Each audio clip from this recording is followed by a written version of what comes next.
board elections, we're going to turn it over to former chairman Kathleen Herbert. Okay. I guess as you know, at this time, I'm going to announce that I'm not seeking re-election as chair to the board. I've served 6 years as the chair, and I feel it's time to pass this honor on to someone new.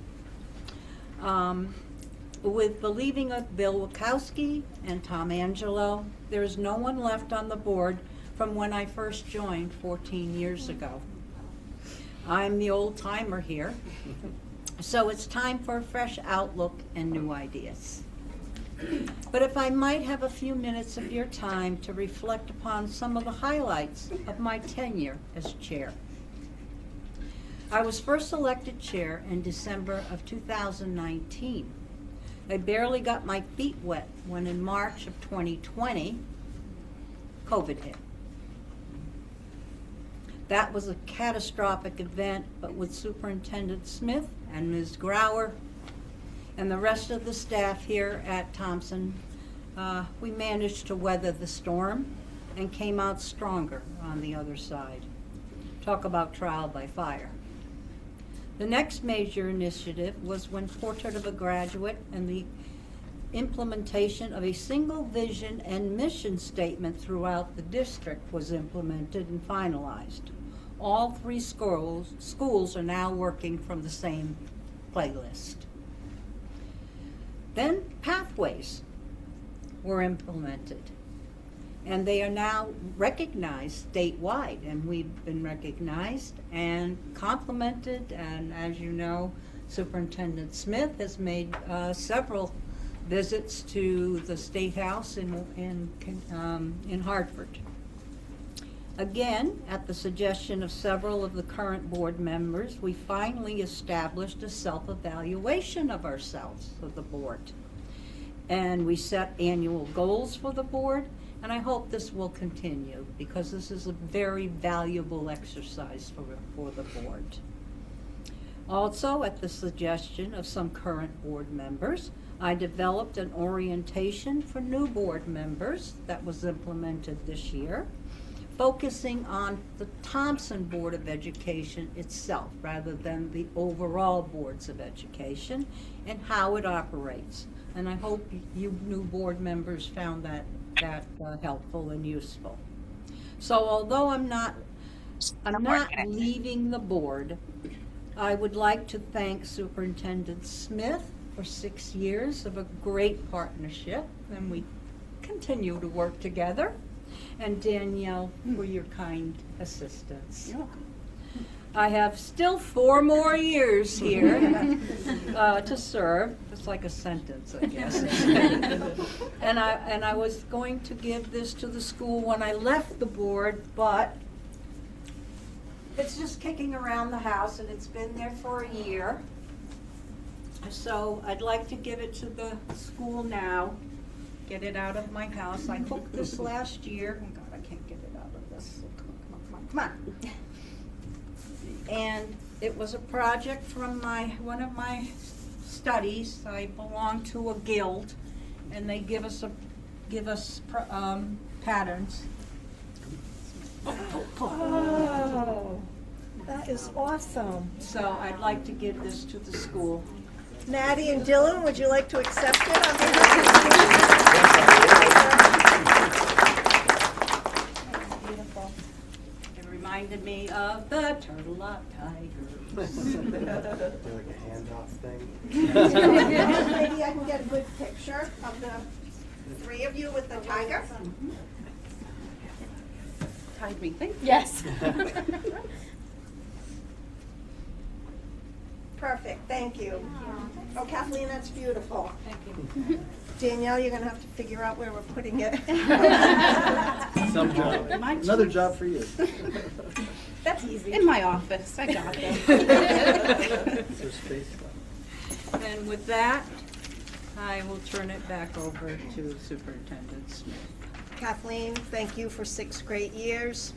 I don't think we would have weathered the storm without Shannon Grauer and Kathleen Herbert and Bill Birch back there. Those were some trying times. And we started our partnership together, and we weathered the storm through a lot of different initiatives. And I am ever grateful for all of your guidance. Thank you. All right, so at this point on the agenda, we have to have our Board of Education elections. We're going to begin with the election of the board chairman. Do I hear any nominations for board chair?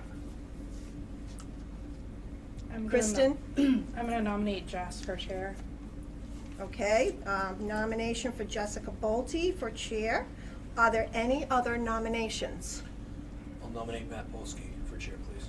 Okay, and Matt Polsky. Are there any other nominations? I'm supposed to say this 3 times. Are there any other nominations? Finally, are there any other nominations? We will be using a paper ballot. Danielle has given you all a ballot, so if you could please vote for either Jessica Bolte or Matt Polsky for board chair, and then Danielle, you're gonna collect the ballots. Once the ballots are collected and tabulated, whoever is board chair is going to change seats and then continue on the election. Thank you. Okay.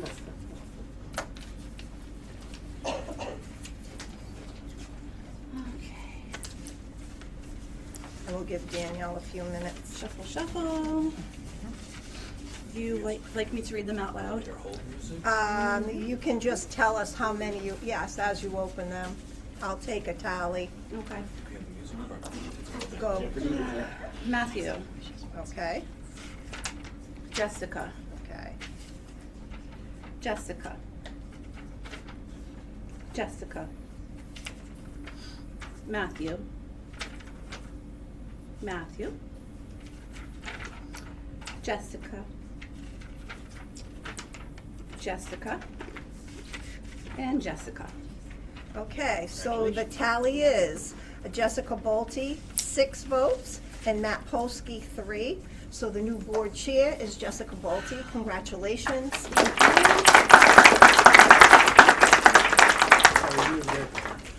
I have some obscenely ready or not. Kathleen doesn't have big feet, but she's left a very big, she's gonna leave a big hole. Kathy, do you want help moving yourself? Do you want some help? Move this down for her. There you go. Pass it around. And she's gonna need this. Am I swapping? Nope. Is she swapping with her? Oh. We all have to move down one. Kathleen, you're taking my seat. I'm moving over. We're all moving down ones? I'm moving down. Okay, for now. Yes. Jessica, is that you? Oh, yes. Sorry, just. I'll put those on the back. Thank you. All right.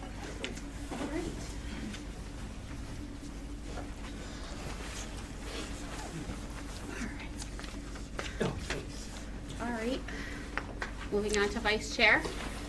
Do we have a motion for vice chair? Heather? Yes, I nominate Kathleen if you would accept that. I would, yes, thank you. Any other nominations for vice chair? I'll nominate Matt. Okay. Any other nominations? Any other nominations? Any other nominations? All right, so then you will vote either for Kathleen or Matt as vice chair.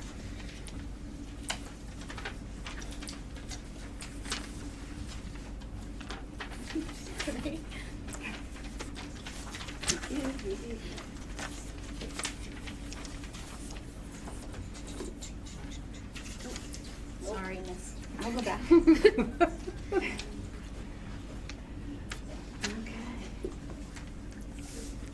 you go. Okay, we have Matt Polsky. Okay. We have Matt Polsky. We have Kathleen.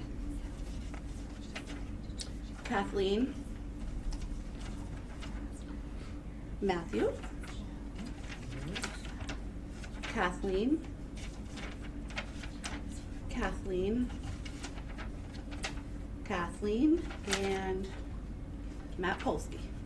Closer. That's 5-4.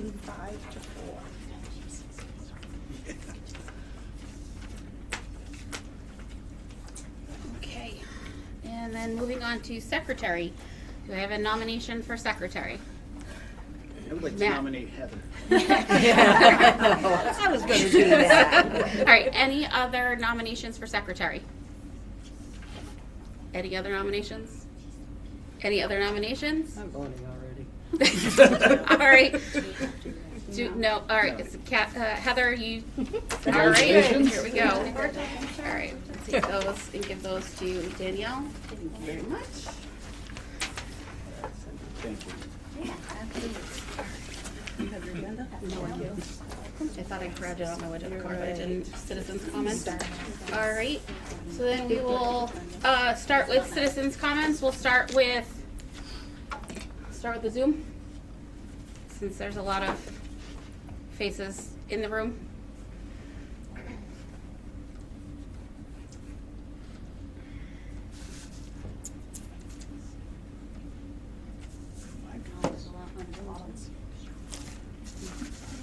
I don't see any. Okay. All right, citizens' comments from the room. Please state your name, address, and we're limited to 3 minutes. Anybody? Going once, going twice. Sold. All right.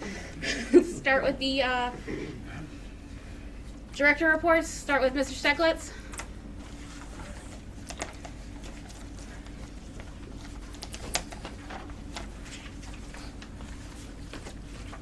Quick update on year-to-date November results. The revised budget is unchanged at $21.8 million. Year-to-date spending at 8.3. 38.1% of the budget was actually a little lower than where we were at this time last year. Year-to-date encumbrances actually are running a little bit higher at $13 million, 59.7% of the budget. At the moment, our projected spend for the year is $21.3 million, or 97.9% of the budget, a little bit ahead of where we were last year. Again, this doesn't reflect any special ed excess cost payments for the year yet. That payment will probably, the first payment will probably come in a couple of months. 2 departments are currently projected to be over budget, and I need to make a little clarifications on the pupil services budget. I had projected a $549,000 deficit for the year. However, while going over the results, I noted that my second bullet point under this section, the special education teacher salary line, we actually had a classification hiccup of some payroll dollars in Munis. So that 212 is actually going to come down, not quite to 0, but almost to 0. So the good news there is pupil services is trending a little bit ahead of where we have been projected for the full year. We have a call into Munis to try to figure out what was going on there. It's a bit unusual because these folks were coded at the beginning of the year. And something within the system caused 2 teachers' payroll coding to shift. That includes both their year-to-date salaries and the related encumbrances. So it almost makes up that entire $212,000. The other department was ESY at $5,000, and just like last year, that one's not going to change for the remainder of the year because ESY has wrapped up. A couple other things to update you on. The auditors were out the week before Thanksgiving. An extremely productive visit. We actually had 3 of them out here for 2 of the days, and the partner actually came out for Wednesday. So it was a full house down at the town hall, and the questions and the audit fund were flying. But kudos to the finance team, despite the fact that our audit prep period was squished a little bit by extra budget referendums. The team stepped up, and we went into this audit probably better prepared than we have in recent history. We had essentially all of their schedules requested to them, and we also had all of their selections that they had provided us ahead of time pulled. Having run a lot of audits in another life, that's absolutely crucial to success, and we kept all 4 of those guys hopping for all 3 days. There's been a steady stream of, as you guys know, the audit is much more than the 3 days that they're actually out here. So we've been in touch with them pretty much on a daily basis since then, working through the remainder of their questions. Everybody's favorite topic, budget. Believe it or not, the templates were due back from the schools and the directors on Friday. Everybody met that deadline, which is really an incredible feat when you think of the underlying volume. So Tina Nolan and I are right now trying to roll all this up so we can get a look at where we stand for a first crack, and then Melinda and I will be hosting all the directors and principals up to the 1909 building early next week to go through their budgets and make our initial set of adjustments, right? Not necessarily cuts, but adjustments. I wanted to take some time to update you on the cafeteria. As you guys know, the cafeteria has faced a number of challenges since COVID. Decreasing reimbursement and grant revenue, the need to hire Whitsons following Lisa's retirement, steadily increasing food costs, and as you know, we had shifted $70,000 of benefits into the cafeteria budget. I think it was 3 years ago at this point. A cost that historically had been covered by the Board of Education. With Deb now in place, we met last week to discuss operations going forward, because unfortunately, given the headwinds that we just discussed, there's some challenges that we need to address at the cafeteria. We made the decision to no longer charge the cafeteria the $70,000 in healthcare benefits because unfortunately it's just not sustainable. We will be using the Board of Ed dollars that we had set aside. You might recall when we did the FY 2026 budget, we were at a position where we didn't know if we would have Deb for this school year. So we had actually budgeted, I think it was $40,000 just in case we had to extend Whitson's into this fiscal year. Fortunately, we hired Deb, so we were able to, that money is largely intact. I think we used a piece of it to pay the overdue lunch balances, but it's largely intact. So we'll be applying that to this deficit position. In addition, Deb is taking a look at, there's really only two things you can look at in the cafeteria from an expense perspective. It's payroll dollars and it's food costs. When you look at their P&L, that's really what it boils down to. So Deb's taking a look at both. Come to find out, there's sort of a standard industry model for cafeteria staffing. She had done this work in the past and had arrived at what I believe to be a pretty lean personnel position right now. But given what we're dealing with here, she's taking another look and seeing what can be done on that front. She's also reevaluating food costs to see if she can move to even cheaper meals. As you can imagine, we're not exactly serving filet mignon in the cafeteria now, but this is the reality of the situation, so she's taking a look at that. So that's really where we stand. Oh, the other thing, we would be moving to a more concise cafeteria report going forward. Now that Deb's in place, I want to return to the monthly reporting cadence so that there's a little bit more visibility there. So that'll be new too. I think Deb will be here actually next month. So, any questions on the financial report? No. Yep. That cafeteria report does not include unpaid lunches, right? We don't have that on here right now. No, I believe. That's on their data sheets. It's on our data sheets, but it's not. Right. Is there? It would be reflected in that top line. Lunches sold would be lower. It's lower because of the unpaid. Because of the unpaid right. lunches. Could we possibly get quarterly an idea what that is? I mean, we got caught a couple of years ago in a real bad spot. Right. You get that every month on your I get data it. sheets. Oh, you mean cumulative? As part of the report. We used to get them It the should month be able one. to do it. Like we get it in the data reports as to how many, or sometimes it's a dollar amount, sometimes it's Right. how many. But if we're gonna be real, if we're looking at 45 right now, Right. Now, keep in mind that 40, because it hadn't been discussed yet, that 45 does not reflect the money we had set aside for Woodstock. So that will flow in and should knock that down. Hopefully that combined with anything we can do in terms of staffing and food costs can get us on the right track. But one thing, thanks Justin, I did want to mention that I think, what's that? Thanks. FY20. For FY '27, 7. we should, I think I just want to float this into the board's consciousness now that we should probably consider putting a line item in the BOE budget related to the cafeteria. Discontinue permanently the benefits allocation, and then consider, now this would obviously be a budget item just like every other budget item that we will have in the budget, and you guys can debate it and consider it. The fact of the matter is, over the longer term, if the cafeteria fund were to run a deficit over a period of years, ultimately it's the Board of Ed that is responsible for that. So I think it behooves us to try to nip these deficits in the bud as soon as we can. Now, I know we're still in the honeymoon period of the '27 budget, and everybody's got great ideas of things to add in, but that's something that will come up for debate. Geez, the next time I get a thank's gonna be better news. All set? Cool. So when I had looked through our data reports, it looks like currently we, between all three schools, are $2,500 owed for lunch balances.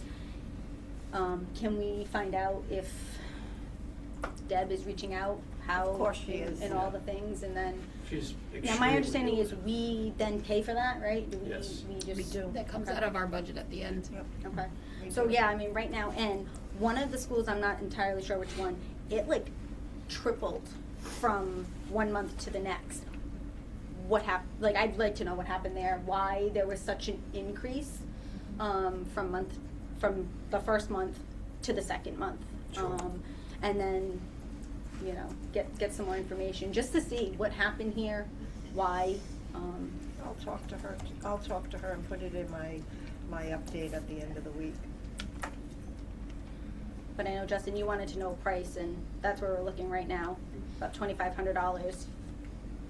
And then if you could add that, I think that's what Justin's asking. Yep. to Right, have to it add it added. into the report. Yeah, I think quarterly's fine, because it fluctuates, because people pay the bill, they don't pay the bill, sometimes they bulk pay it, so. Holidays, sometimes people hold back. Right. Right. Or you ignore the 10 emails from my school books, like I always forget to push stuff. The other thing that I guess I should mention, I mentioned this to Melinda today, if we were talking about a restaurant, the first place you would look is are we pricing our meals appropriately? And Right. and Deb has assessed that, and our pricing is sort of right where we're charging the going rate at the moment. Mhm. And I think all of us would agree that there isn't a lot of appetite to increase prices for lunches. Obviously, it'll be something that's considered for next year's budget.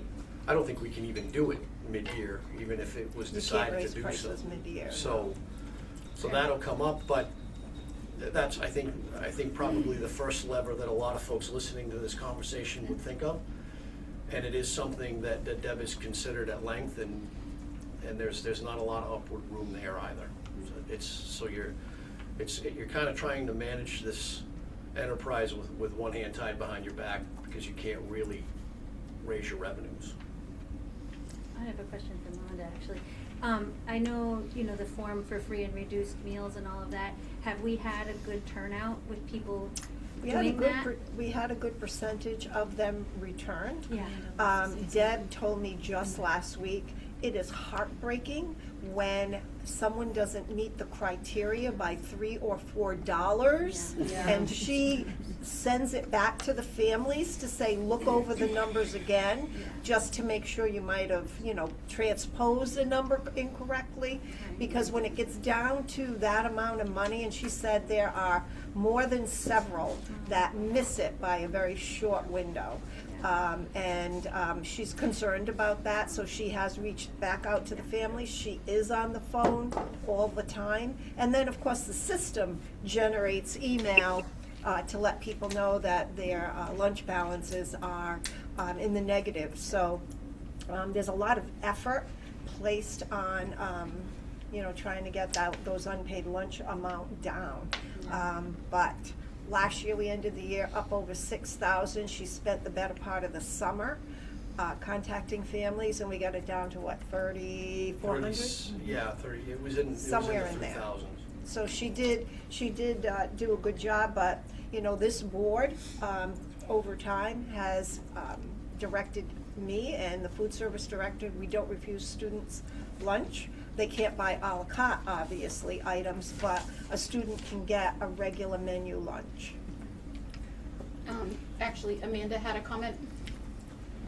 Hi. So have we ever reached out to local businesses to see if they'd be willing to sponsor lunches? I just feel like I second what you're saying, Melinda, about not refusing a child to have lunch. Because at the end of the day, are they going to be able to focus on their schoolwork because they're hungry? So I think, families are having a hard time. And I think that we just have to think outside of the box and see if there's other ways to get these balances paid.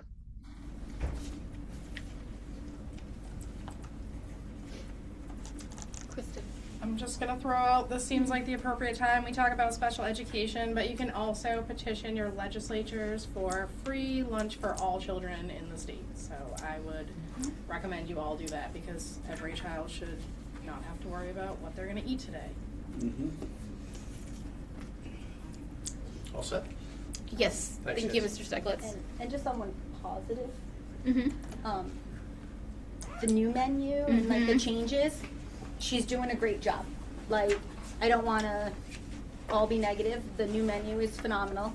I've had, heard positive feedback, and personally, I like to see the change on the menu. Thanksgiving, they did in the elementary school, was great. So, yeah, let her know, like, Keep up the good yes. work, but look for bargain. the middle school, the middle school Yeah. trying out quesadillas and things, like, Yeah, keep my it up. kid has been- A lot of positive feedback Yes. I'm hearing, so. Mr. Birch?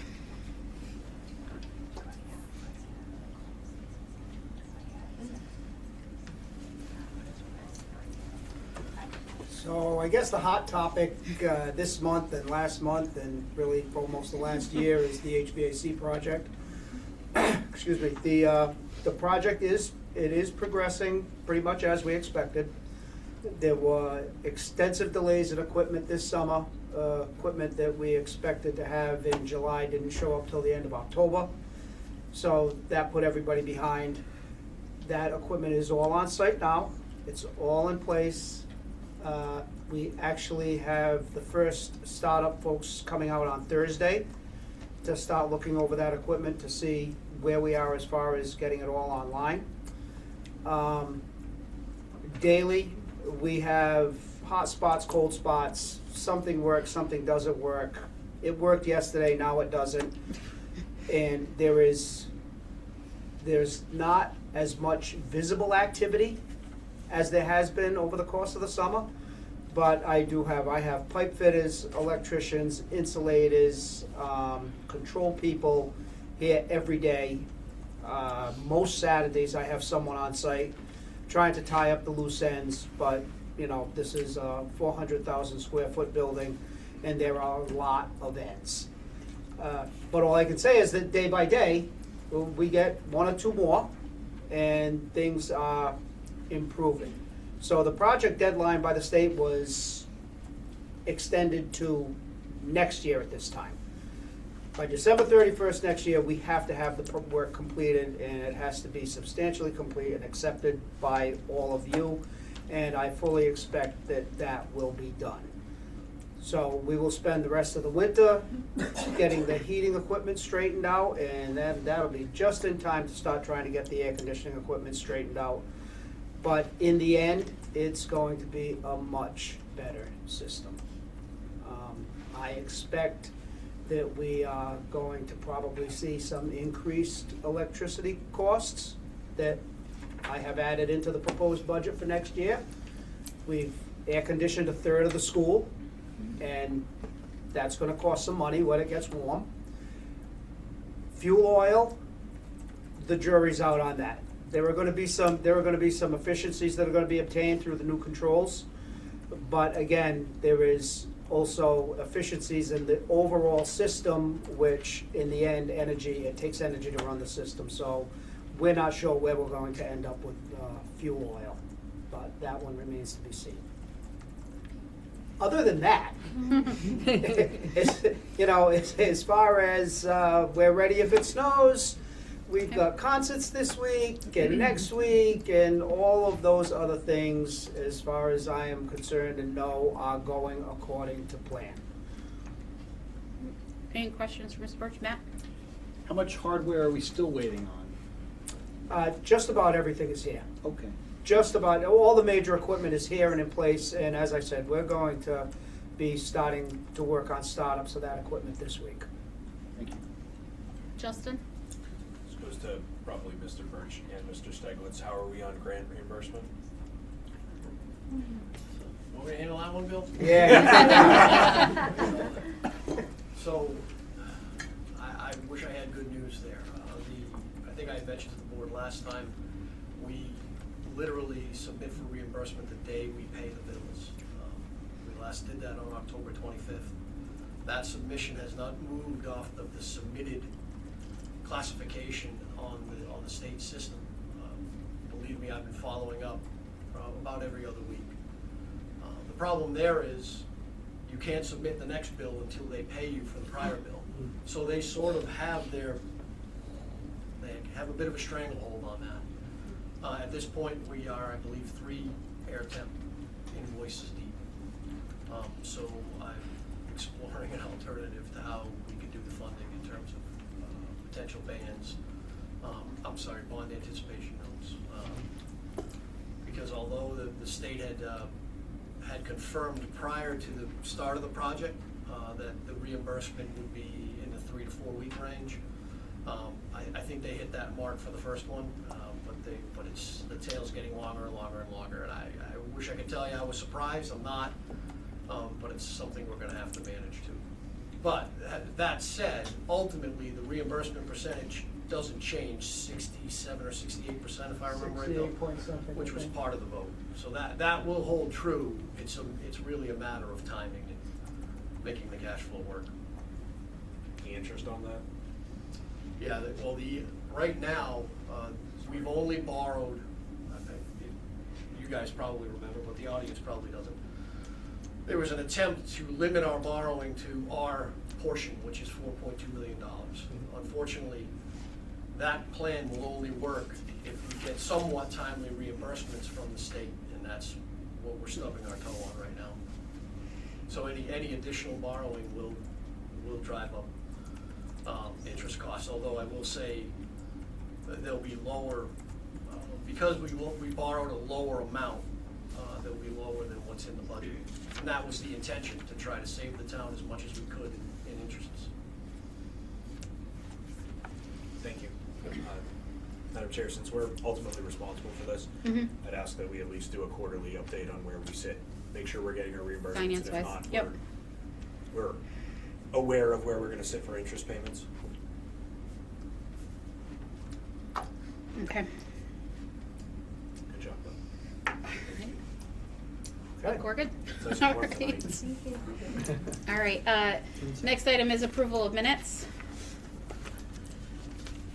Motion to approve special meeting November 10th, regular meeting November 10th, special meeting November 17th. I'll second it. All right, motion by Justin, second by Kathleen. Any comments, concerns?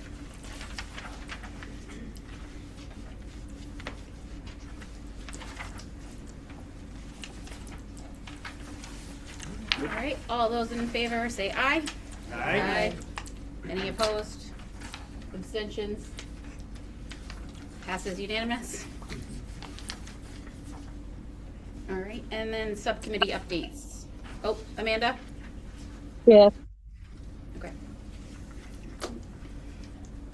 Any, We did not have a policy meeting. We pushed that off, and we're working on the dress code policy, which we're going to address next month. okay. So. All right, superintendent reports. Okay, well, I am pleased to introduce our new high school music director, Juliana George. You may remember that Mrs. George was our music director at the elementary school. She has asked to address the members of the board this evening, so I'm going to ask that you come to the microphone and speak to the board.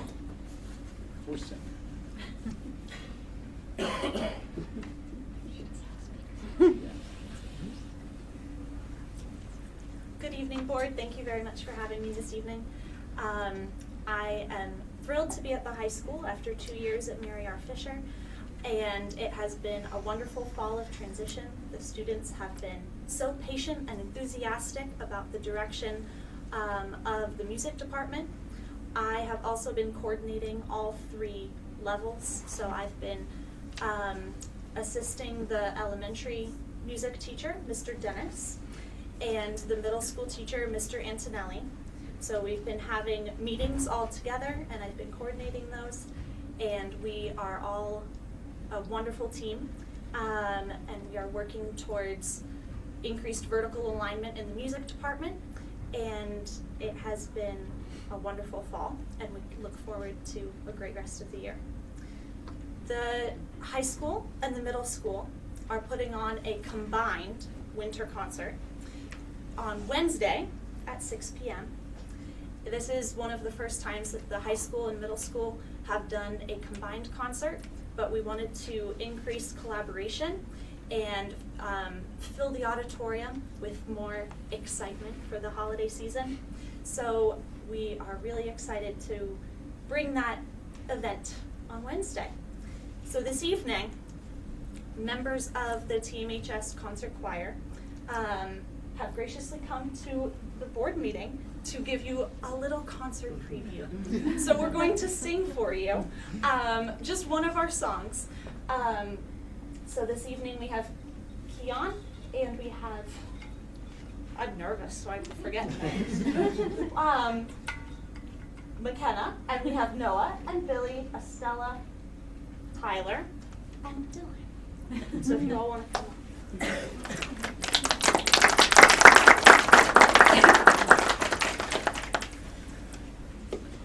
Dylan, would you like to introduce the song that we're doing? Do you want to tell them what song we're going to do for them? Beautiful. All right. Today we'll be performing one of our songs, Remembering Decembers. It's one of our 3 songs that we're going to be performing at our concert following our Christmas themes. Songs about remembering Decembers. Very reverent and calming, and I think all of you will enjoy it. And if you do, you should come to the concert on Wednesday. 6 p.m. 6 p.m. Don't be late.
I'm remembering December.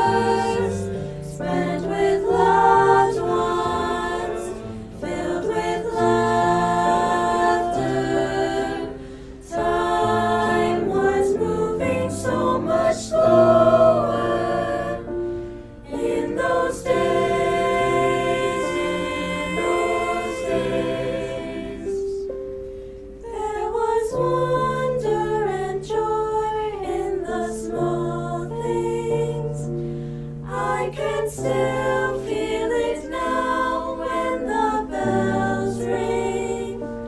They ring like they did before, just like before. My heart is filled once more.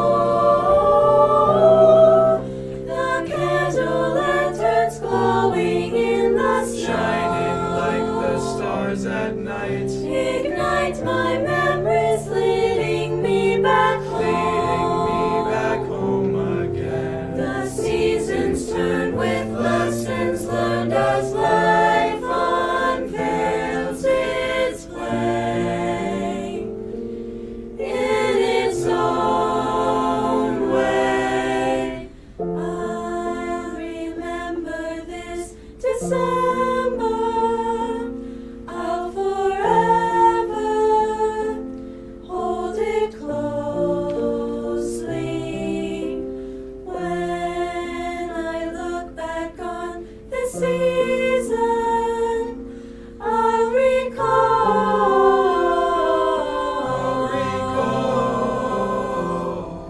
time with you by your side, spent together.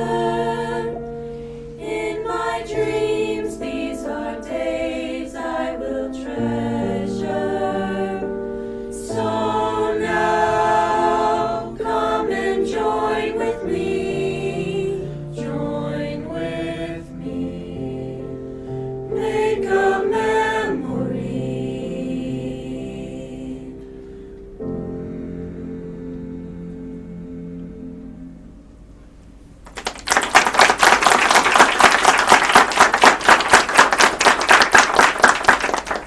So again, thank you very much for having us this evening. We really appreciate Superintendent Smith giving us time in her report.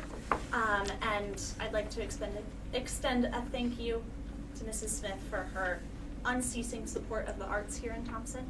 And thank you to the board also for supporting music in the lives of the children of Thompson. Thank you very much. Please excuse our transition as the students are going to leave. Yes. So please excuse our transition before the next section. Thank you.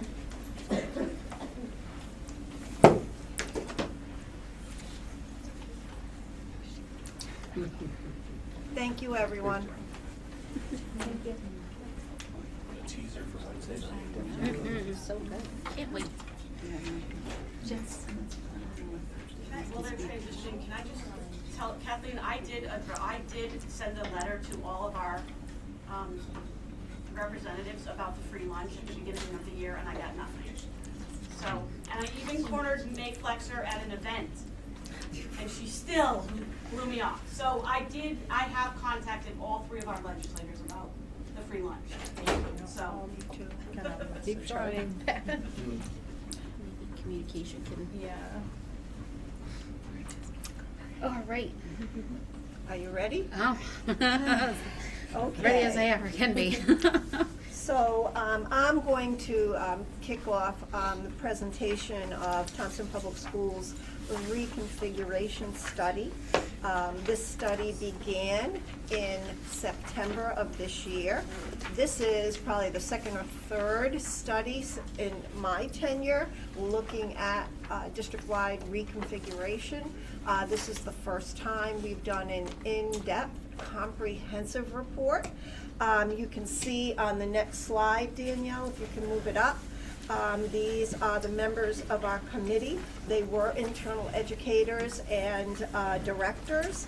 However, who knows the district best than the very people that work here? So we took this challenge on to look at this very objectively and look at all aspects of our reconfiguration design.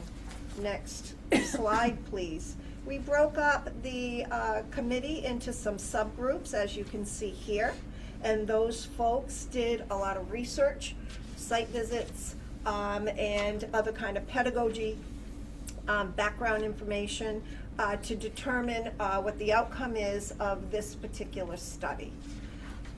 The reconfiguration purpose, which is the next slide, a request was made by the members of the Board of Education in the summer.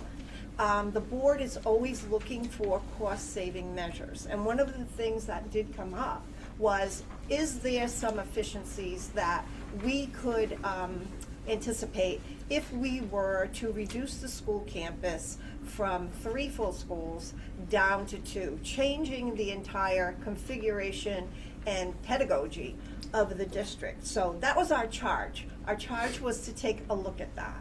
And so we have been since the beginning of September.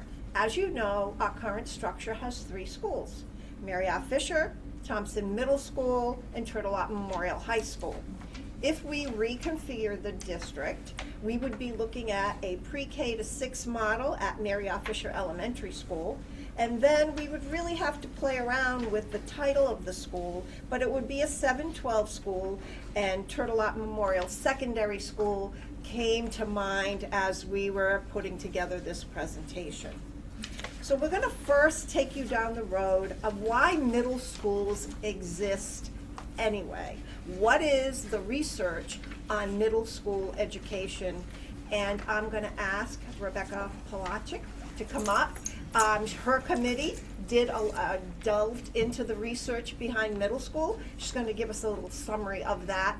You all have a copy of this presentation. You also have a copy of the narrative report that we put together. But Becky, for the people here and the people on Zoom, which there are many, if you could share that information.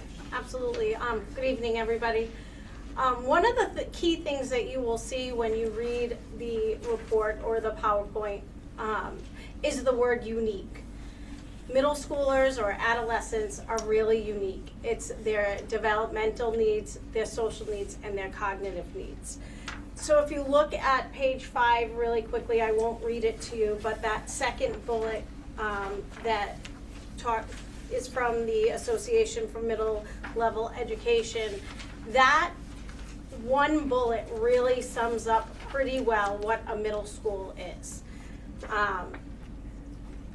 In order for a middle school to be effective, you need teachers that are also unique, that have learned their trade and taken classes that will help them to meet the again, unique needs of their students. It's not your typical sit in front of the classroom, teach, have them take notes. There are a variety of things that really come into play when you're teaching a middle school student, and you need to look at them as a whole and create those important relationships in order to meet their needs.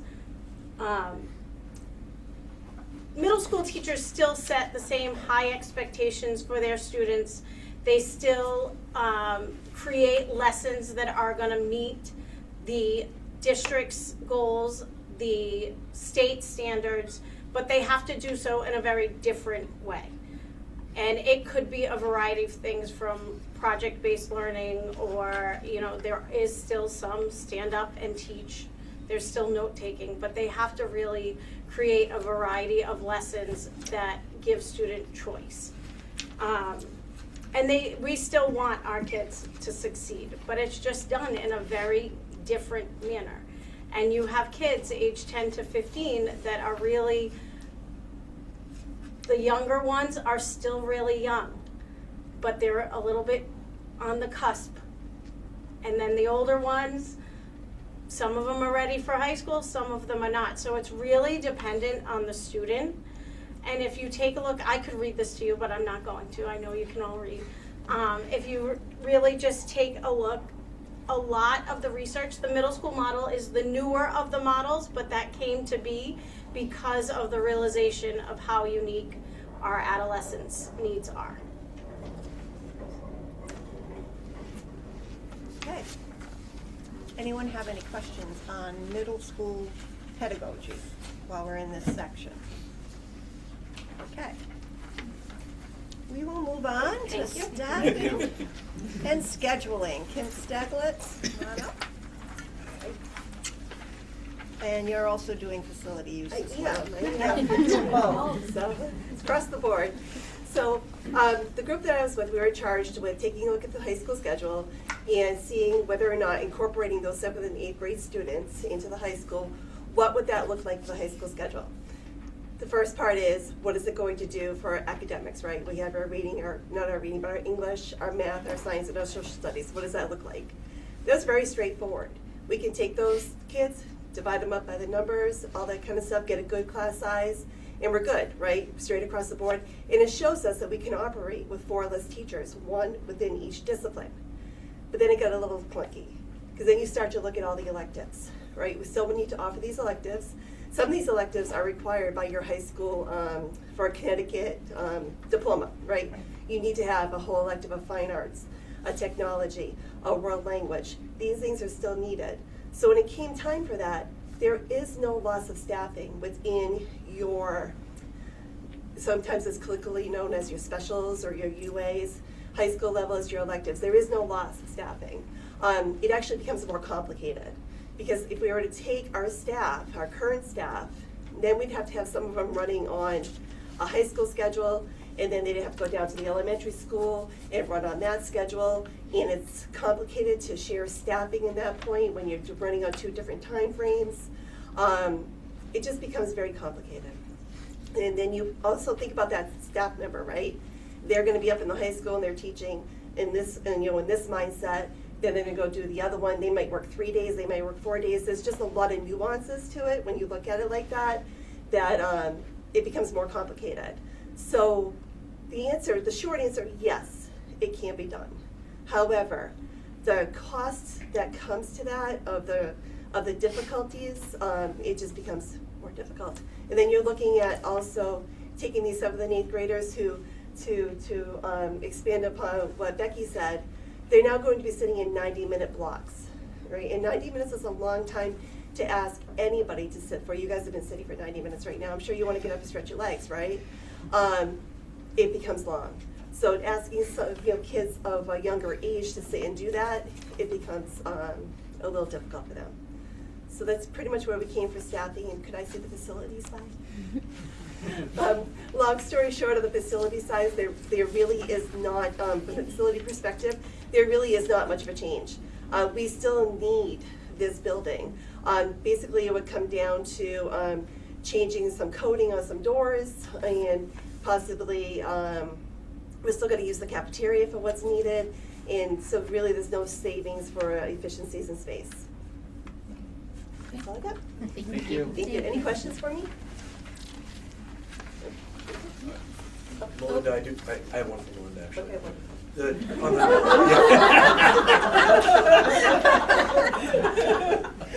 She saw the questions I gave Bill, so. We're already, I thought last year we were already playing with 7th and 8th, with pathways, with high school. We do Yep. already play that? We do. Okay. So there is a period that doesn't rotate at the high school that's identified for 8th grade students to go up to the high school to say some of the high interest classes like finance, construction, music in some cases. So that does exist, and we do have students doing that. But it's got to be a student who has good grades, who has good interest, and can manage some of the demands of high school courses that we're offering them. I guess what I was trying to get is the last one, moving to block scheduling, 7th and 8th, we are, the kids who can handle it, the students that can handle it are already. Correct. We're taking those advantages and efficiencies because we are a unified campus here. Yes. Thank you for bringing that up. So, They don't stay for the full block? Yeah, I don't. Okay. They stay for 50 minutes. okay. So we have advantages to new structure. We got Lisa Rice, who is a first grade teacher at Marriott Fisher. Good evening. First, I will say the elementary school had the opportunity to attend the middle school and high school concert today, and I strongly suggest, if you can, that you attend the concert. It was absolutely amazing. We did miss the band portion, so I'm hoping that I can make it Wednesday to see that part. So great job to all of them. I have the opportunity to tell you about the advantages of a reconfiguration. And one would be the community optics, and hopefully they would see the effort that the school is making to make changes to the budget, and it would make passing a budget a little easier. We can also see that there will be extended time for more vertical alignment, especially within the 4th through 6th grade, where they would be on the same schedule. We are not right now.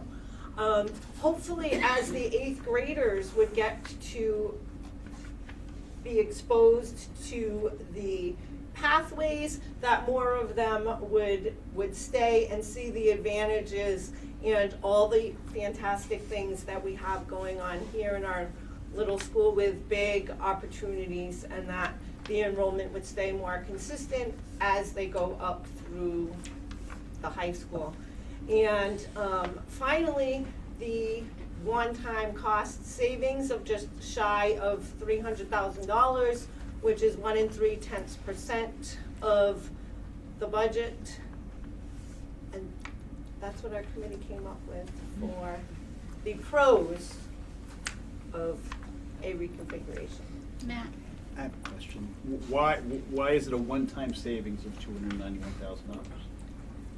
The one-time savings, and perhaps I can go. I help you. Yes, I love help. Especially with money. Okay, because it's only a one-time savings because we lose those 4 teachers that first time. Right. And then. The budget is Right, set and there. once the Okay. budget is set, Yes. and Yep. Perfect, thank you. the tax rate, Stays. then, right, that's it. Yep. See, All right. I told you I'd help you. That's Thank what you. we do. We work together well. Teammates. Yep. So Louise Morrison is here to talk about disadvantages. Okay, so you have the disadvantages listed. One of the big ones would be the bumping, which is rifting, reduction in force, which would then cause, the way the contract is written, it goes by seniority and degrees and certifications. So then we would have to go through all of the things, and we may lose some of the new teachers in the high school because we have more seasoned teachers, more experience down in the middle school. Those teachers would bump high school teachers. So that's a big disadvantage. Another thing would be athletes. The way that we looked at the schedule, in order to keep some of our middle school teams, we would need 5th and 6th grade players.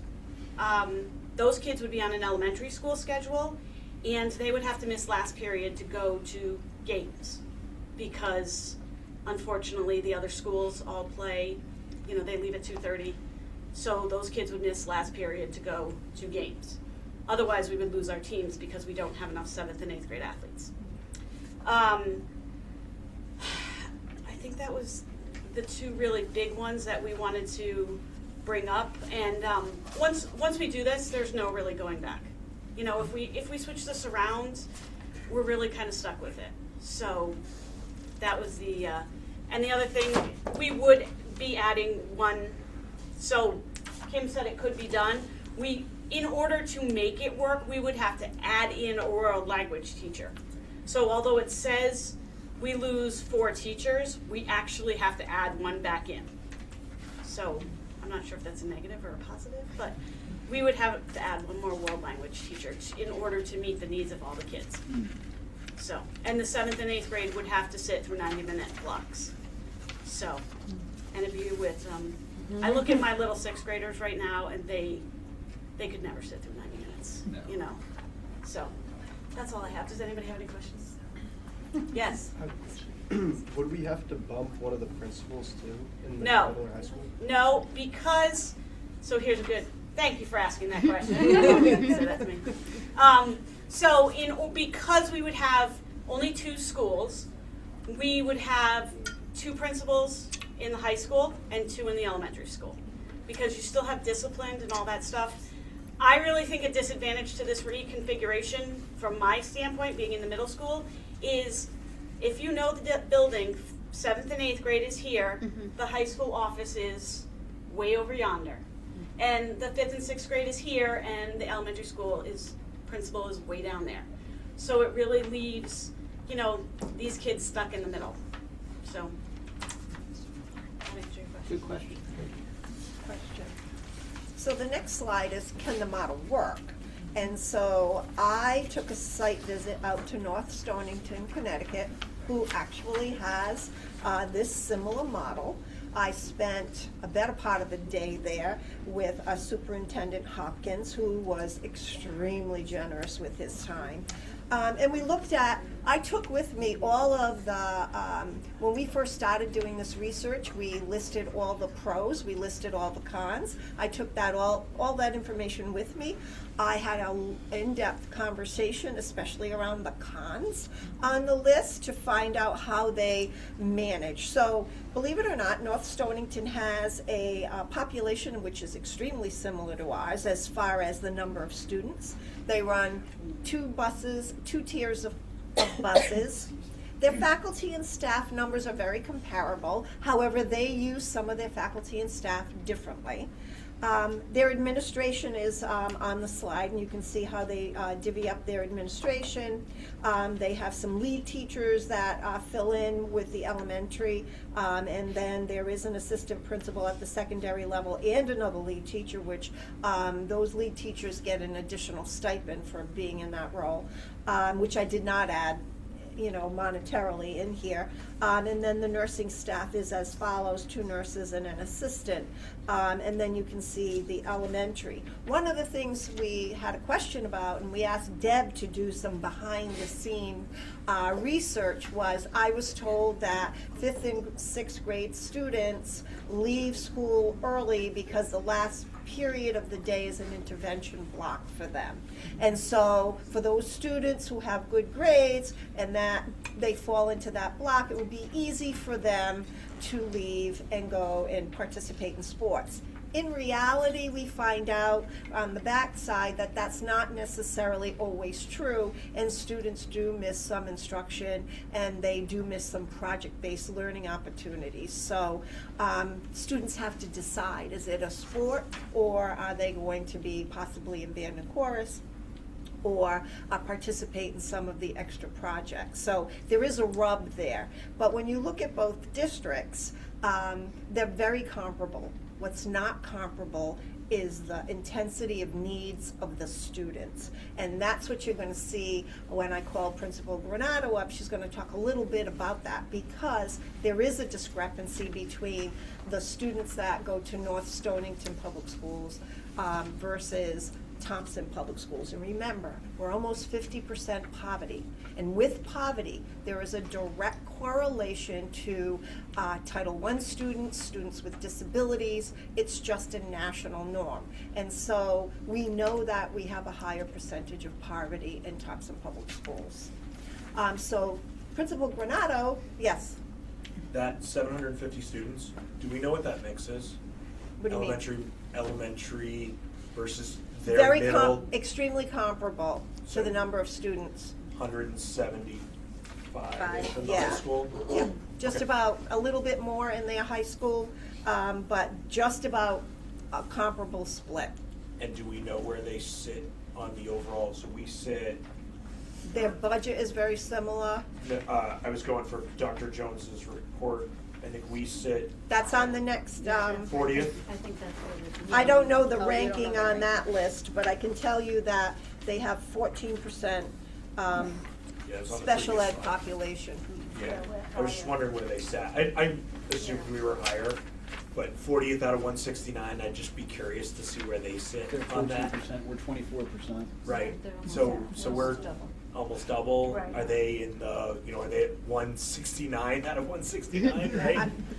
I wasn't so concerned about that number when we were doing the comparison. I was concerned about the percentage of special ed kids, which is significantly lower. Yep. And they have less students in out-of-district placement. Well, good evening, everyone. So I speak on behalf of all the committee, and I'm just going to read the final findings. So the district is finally experiencing recovery from the COVID slide. That is one important feature to remember.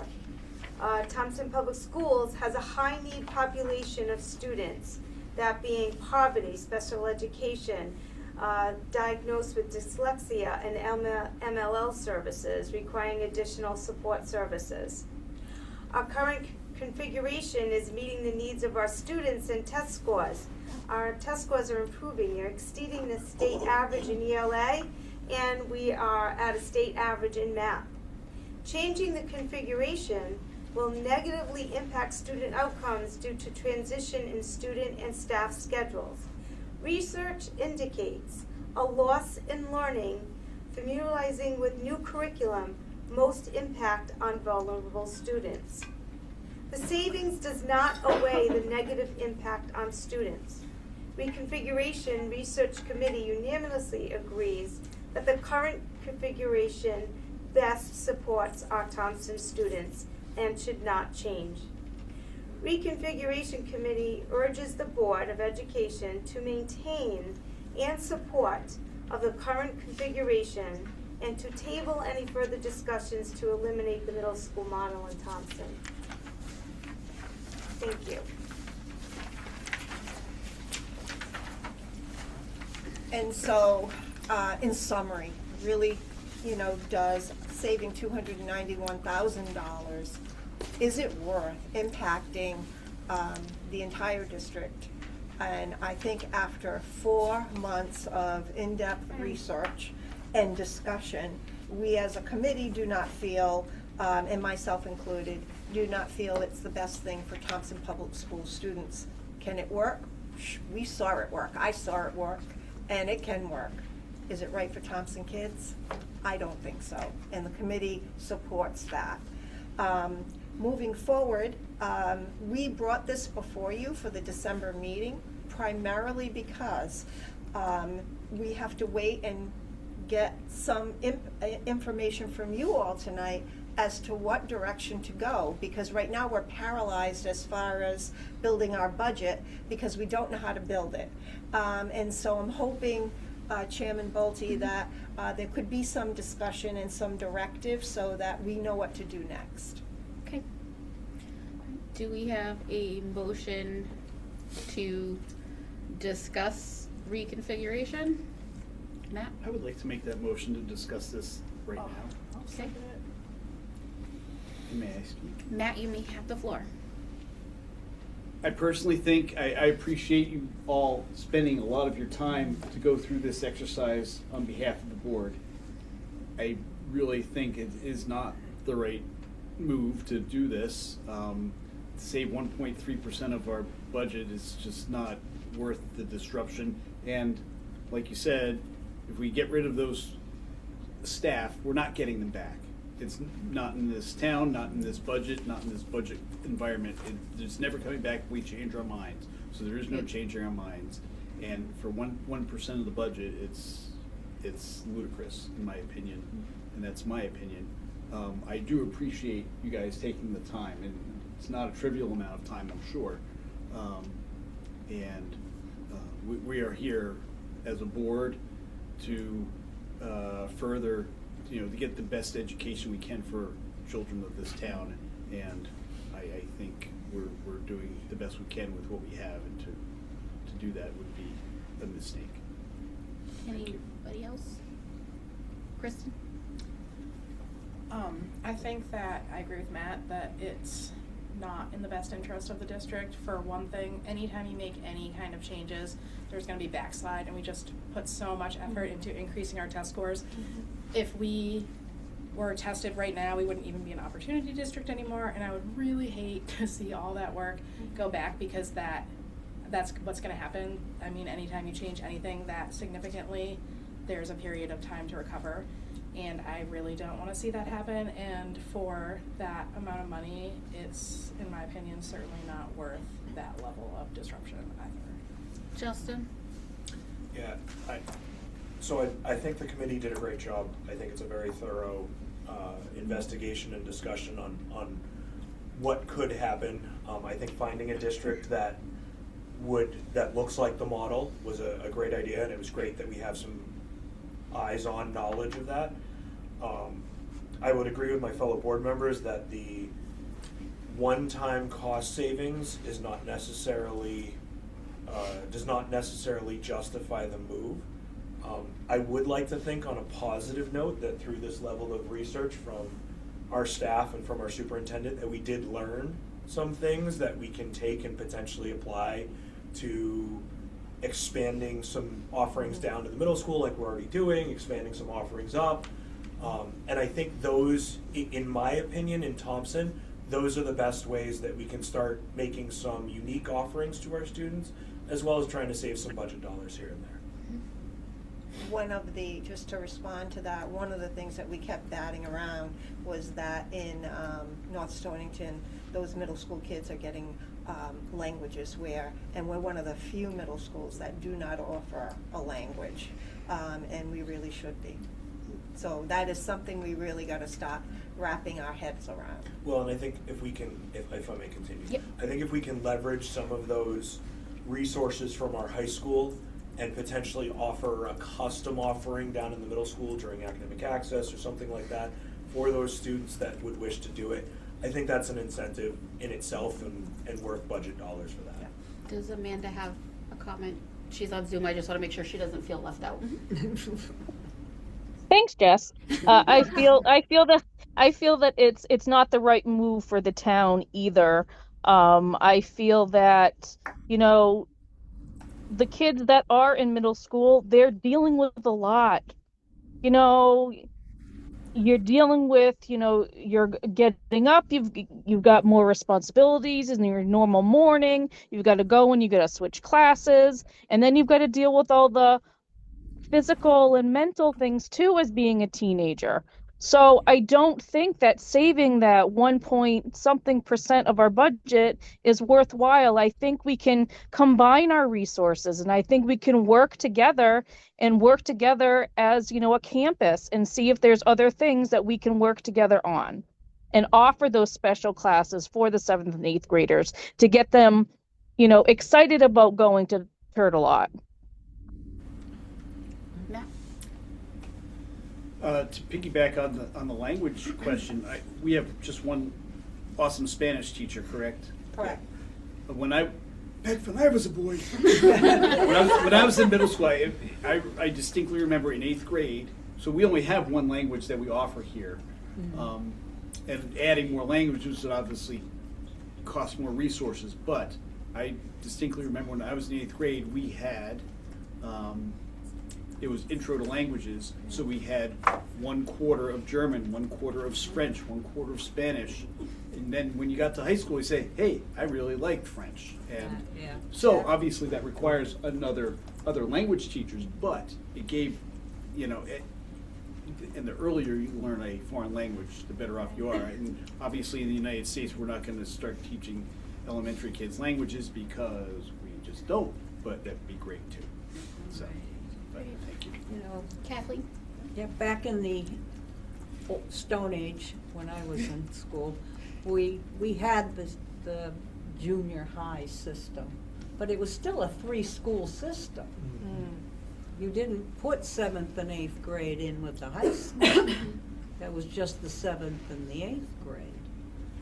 And elementary went through 1 through 6, then you went to junior high school, and then you went to the high school. So, and we did have languages in 7th and 8th grade. That's kind of a unique idea, intro to languages, I like that. But in high school, we had 3, we didn't have Spanish, nobody cared about Spanish. Not back then. We had French, Latin, and Russian. We had Russian. Wow. Just because one of the teachers was Russian and she spoke it. Heather? I just also want to say thank you to everybody who took the time to do this. I know it was probably a little unsettling and hard to do, but I think it was a result of a very challenging budget season, and we were really trying to leave no stone unturned as to how we can kind of think creatively to deal with some of those challenges. And obviously through all of the research you've done, it's clearly not the right fit, at least in my perspective. But it was definitely intriguing on the, a more global scale without digging deep. So thank you for doing the work, but I think it kind of solves the problem for me. I'm in complete agreement. There's too many concerns in regards to development of students coming in from at elementary level. from my current sixth grader, there is absolutely no way with him going into seventh next year, he would be, no. He would come still in the phase of, if his head was not attached, it would be somewhere else. That, and just, it doesn't make financial sense either, that less than 300,000, we eat that in a change in the cost of insurance in one year. So we would be right back to where we are now. At least that's my personal opinion. So we open for discussion. Just one more comment. Yes. I think the lack of an undo button is also the Yes. very scary part, right? There's a lot of things that we can undo when we make certain budget decisions. This is one of those that you can't. I mean, everything's possible, but it would probably cost us more to undo it than it would really truly be worth it. I mean, you know, we might save $250,000, but at the end of the day, it might cost us $500,000 to fix it if we broke it. Right. So I think that's probably the biggest piece that stares us in the face. I think from my perspective, if I may speak. Yes, ma'am. And Kristen touched upon it, you know, since COVID, we have put a lot of money, a lot of time, a lot of effort, and I'm going to say blood, sweat, and tears into revising curriculum, changing instructional practices, making some really bold decisions like putting in language-based classrooms, having 15 career pathways for a small high school.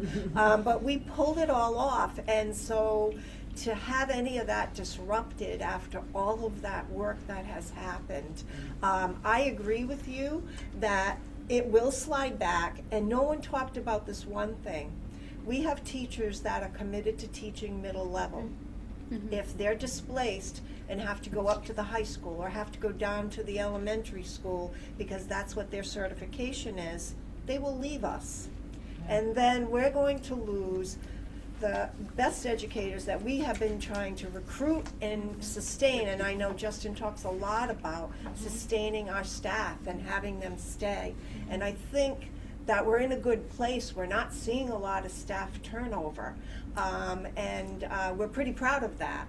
But I think that if you start changing teacher assignments, we're going to have that. Justin? One more discussion comment, sorry.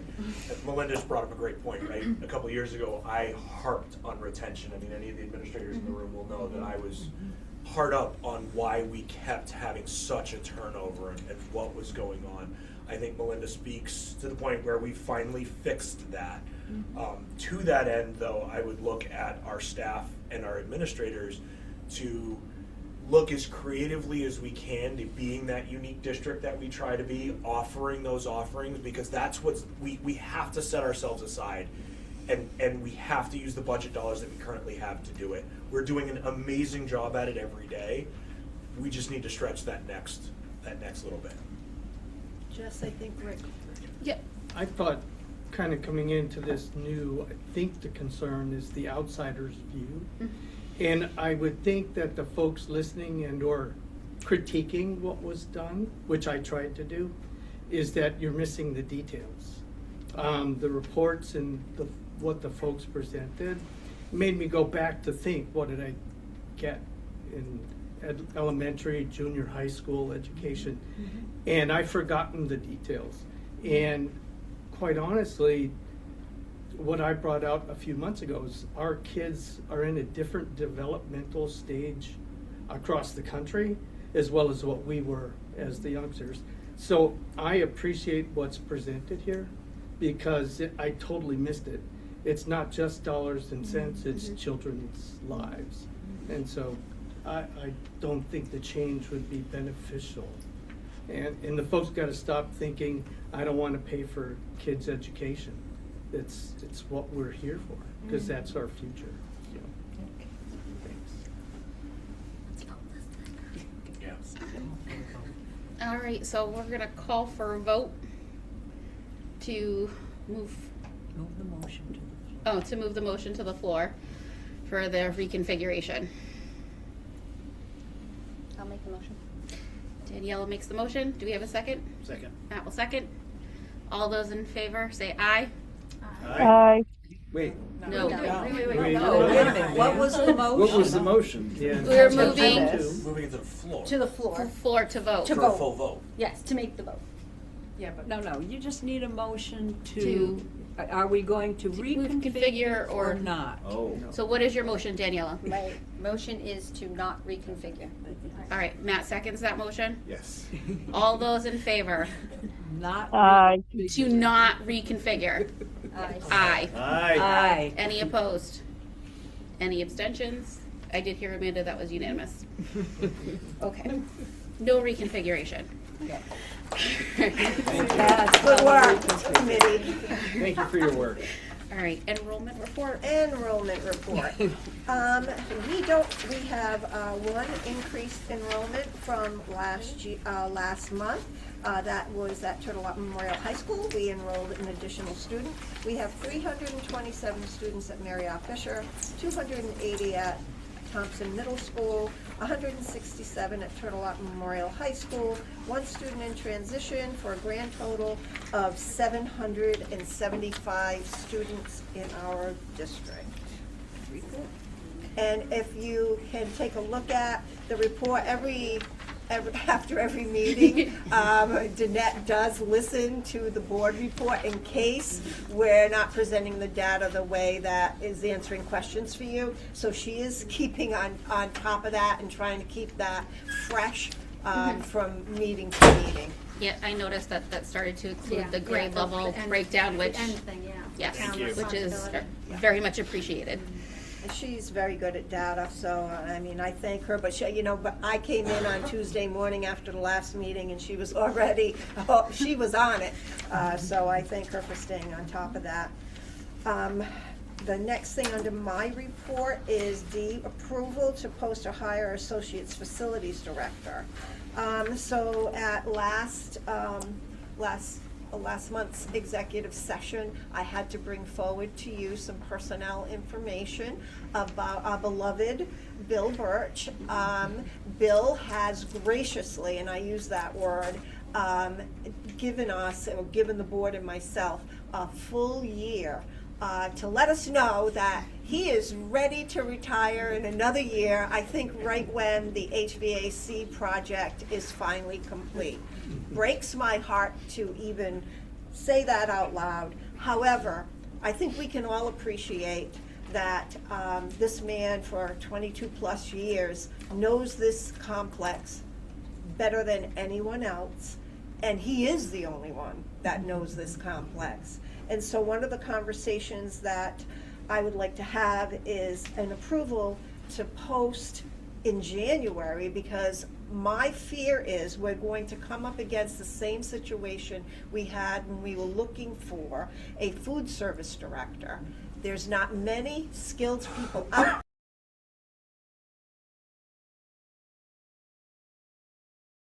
for another unicorn that I don't know we're going to find, but we would like to post the position. Bill Steglitz and I have been talking about, obviously this is an unbudgeted position, and so where are we going to find some funds to cover the cost of whoever we hire, whenever we hire, which I know will be after March by the time we go through the process. So it'll be at the latter end of this school year, and then the remaining salary will go in the FY27 budget. However, there was a science teacher position that we weren't able to fill. We left it vacant. We have our current teachers giving up their prep period, which is not ideal, to cover classes that we ordinarily offer under the science at the high school. I'm not cutting that position next year because I cannot, because we're already not offering some electives that these students need, especially if they're going to graduate. But for this year, we put it on pause, right, Kim? Yep. And so the money is there to cover the cost of hiring someone to get a leg up so that Bill can start to train someone and start to organize the finance office so that the new person coming in won't have a gap time and things won't slide back. So my request of you all is to allow me to post for that and then possibly use the funds in that particular line for this year to hire someone. And I'm going to say we won't have anyone on board, even if I got a flood of applications before March. I'm looking at more toward the latter part of the year, but we've got to start looking because it's going to be challenging at best to find a facilities director, manager, and we're not even sure the skill set that is out there is going to completely cover the duties that Bill does now. Remember, he came to us, he's an engineer, he knows how to fix a boiler and get knee deep into things. I remember Deb saying, you know, if Bill ever left, we're all in trouble. And that really is true because he knows this complex so well. So that is my plea, and I'm hoping that you will give me permission to do so. Matt? I have a couple of things. Do we want a motion first? I'd like to motion to discuss. No, Oh. just Just make a a motion. motion and then You you gotta stop discuss. doing that. That's my fault. Okay. I'd like to make a motion to post this job. Okay, do we have a Hopefully. Second. Justin had the second? Okay. All right, go ahead, Matt. Sorry. No, Thank you. you're fine. I should know better too. Question first is this unfilled science position that is from the full year, so there's that much money, the full year's worth of this salary that we have access to do this. And to follow that is correct, yes? That is correct. It's $78,000 with benefits. So We do need a little to offset some other costs, Sure. like we've been paying the science teacher Yeah. along the way. But Okay, so, and if we hired somebody and they didn't start till April, that wouldn't even come close to using that. Right. However, I do want to say, going forward in our budget, that we should be looking for 2 people to replace Bill, Mr. Birch. It's, if not 3, but two is realistic. And, or, any of the, a lot of that knowledge that Mr. Birch has will be very difficult to replace, and I'm feeling that we're going to need to go out to get external help even after we do hire somebody, you know, for maintenance, for somebody to fix the things. Not so much the maintenance, but to fix the things when you lose that kind of knowledge. So we're gonna have to budget for that upcoming. That's not, so that's, it's, Yes. you know, not only should we post this, we should have posted this yesterday. Not that it's gonna change who's gonna apply. Right. You know, if somebody's looking, they're gonna see it and they'll apply, but man, it's gonna have to, not just a posting, it's gonna have to be a search. It is a needle in a haystack and a unicorn combined. Heather? And also just to dovetail is that I think we were talking possibly having a part-time or some kind of admin, whether that was a half person or something to deal with payroll and purchasing of materials and supplies and all that PO stuff. So I don't know if that, we wanna think about that too. And then is the building department gonna also review this job description, or a building committee? if you give me permission to post, I'm going to put that on the agenda for the next building committee meeting. But I think I have to ask the selectmen so that I can ask the building committee. I see, okay. I just figured the more eyes on the description, in case we forgot something, you know? Yep. Anybody else? Justin? I think Mr. Birch is irreplaceable as a single individual. I also think that when we discuss this as potentially a 2 to 3 year bubble, right? Where we have this bubble, this hump that we're gonna have to get over. And although we say 1 year, I truly think that it's gonna continue for a couple. And I had suggested that we even offer Mr. Birch a consulting fee after the fact because of his intimate knowledge of this facility. My only concern with where we're getting the money from is that a bargain for position, and does that do anything to us. So it's not a union position. Okay. It's a director position, so outside of the union. Kathleen? Okay, these are all very good points, and I think we, please take Danielle, please take notes of these, because these need to come up at the budget. Absolutely. At our budget discussions, because we need to put these, at least put them in the budget. Probably put a backup worksheet to this, please, Bill, so that we can present this to the Board of Finance, so that they have a detailed outline of these costs and the reason why. They need to understand. And you are absolutely correct, Justin, that this is not a one-year process to replace Bill. A consulting fee is very great. It's a great idea, Bill, if you're willing to do that for us. A part-time administrative assistant, a secretarial position to wade through some of the paperwork that Bill now does. That would be too much for this associate person while he, she are getting their feet wet. Also, what is the region pay scale? We don't know that yet. Yeah, we don't know that yet. You know, Bill may be, to fill his shoes, we may have to pay a premium. We don't know. And we need to discover that. These are things that we need to look into prior to the budgeting season, and we have to make sure that the budget does cover this, and that the Board of Finance, before they go hacking and slashing at our budget, needs to understand this. That's my 2 cents.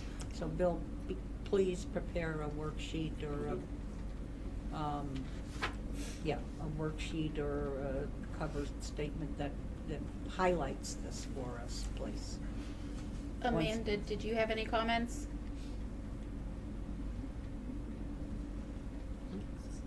Okay. All right. Any other? Justin? Just one more. My only caution, and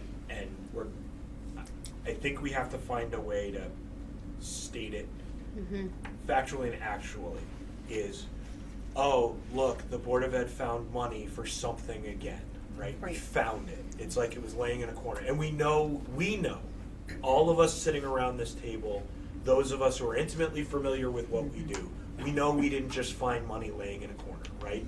So when we have this explanation to the world, we need to make sure that we are very explicit in where this money came from this year, and how it is not just going to be able to be found over the next 3 years. It's something is going to go from A to B so that we can pay B, because we need to keep part of A still going. So how we didn't fill that position is because we have another teacher giving up his prep to cover a needed class, and secondly, we're not offering necessary electives in science this year because we punted it to next year. So are there students up at the high school that aren't taking an elective that they would have preferred to take this year? Absolutely. We had to make a sacrifice, and the sacrifice was that some of our seniors weren't going to get those electives this year, and that's what happened. Matt? I know it's a sidetrack now at this point, and please forgive me. What electives are we not offering? Do you know off the top of your head? So what it is with science, you have to take 3 years of science to graduate from high school. So the way I was able to manipulate the schedule, it gives a little bit of room. You don't need to do all 4. So some kids aren't taking some sciences right now. And then I removed things like marine biology, scuba, zoology and botany. So that third science, for you, typically how it goes, you go physical science, then you go to biology, and then you go to your third science. And there's room there. It can be chemistry, it can be zoobot, it can be, I can use that marine biology, it's the movement. Unfortunately, for those kids who are willing to, they were stuck with taking chemistry, which is a challenging class for our students. Where that zoobot, it's a different interest area as opposed to chemistry. So, I mean, we have 2 juniors right here. Right? So, but these particular, you're both in AP Bio, right? No, you're not. Neither one of you are. What are you taking for chemistry? Yeah, they're both in chem. Yep. So, and they were willing to take the chem. They could have stalled though, and not taken it this year. This was an option that I talked to a lot of the students about.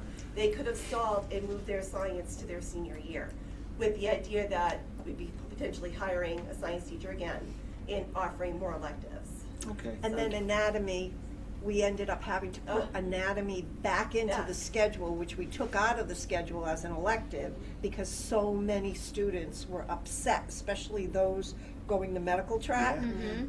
So that's where Mr. Bruce, thank you Mr. Bruce out there, stepped up and is teaching that class. As somebody, sorry. Sorry. Let me ask this and then right back to you, Matt, I promise. Good. Do we have now currently, because of this, because we had to do this, do we have students who, if we're not able to get a science teacher next year, are they going to be in jeopardy of not being able to graduate? No, I would never do that. Okay. I'm not, I just want to make sure that they're still good. Okay. So if any student paused it, they're in chem next year. Okay. You know what I mean? Automatically. If you don't go a different direction, they're in chem. Okay. Or they could take anatomy and physiology, because I don't think we'll ever cut that again. They could do that as well. So, I mean, yeah, no, we're all right. Matt. As somebody with a double science major, chemistry is the root of all science and the root of all evil also. So everybody needs to take that regardless. Right. And you understand so much when you have at least a very base knowledge of chemistry. But yeah, that's all. That's just a comment. Heather? Sorry for the sidetrack. Is it true then that because we are temporarily not providing them these other electives or science electives this year, that is it a state mandate that some of these have to come back, or are these just ones we So like from to a science offer? perspective, the only class that needs to be offered in order to not offered, the one that they have to take, get past, is biology. Okay. Outside of that, there's movement. I see. And that's why I want to be sure when I say this, if a student paused it, it was their choice. I can't think of anybody that actually did. What we're lacking is that enrichment. Do you know what I'm saying? No, It's yeah, not, we're offering what we need to offer. The kids are fine. But you're lacking that enrichment in that tickling of the interest. Maybe I want to go this way, maybe I want to go this way. That's what we're losing. Since you gave me the floor, I'm going to say one other thing. Language. Back to the language real quick. When I first started here, we had a middle school language teacher. I had Spanish in middle school here. So absolutely. Right, 7th and 8th grade it was offered. Yes, and that took care of Spanish 1 or whatever 1, right? That took care of your first one. Then you're going to go on to the high school. You need 1 year of a world language to get in order to graduate from Connecticut high school. After that, you need 2 years to go to a 4-year college. However, your colleges of an upper echelon college, they want you to have 3 years of a language. We're offering it, but we're not very rich in it, and because we're not starting it at a more basic level, right, an earlier age, let's say. Without having that, you're not seeing that growth. You know what I'm saying? Where a lot of these kids too, they'll take this and they want to be able to test out when they get to the college level. It's not happening. It's just not, because we're not offering enough of a basis in order to do something like that. So that's my little plea for that. I know that we're not competitive in that nature.